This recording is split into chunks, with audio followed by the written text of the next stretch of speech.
All right, now let's control V and explain a bit about what is going on here. So what we want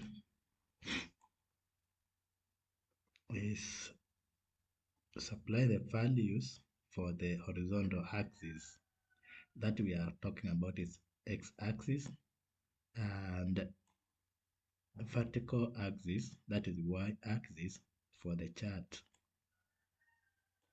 So the x values,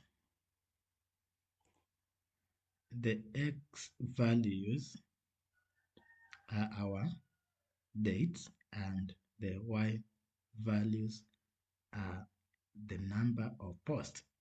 So what the key point here is to know the y values and x values. Okay, our y values are number of posts, right? And x is date. So date against the number of posts. That is our y and x axis. We can supply these values to, now we are going to use plot method that they can be plotted, right? And function by line like that. Now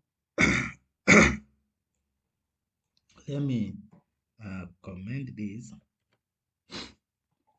that it doesn't bring any issues, and I make it now function. Let's next lesson do it now and produce that graph, line graph.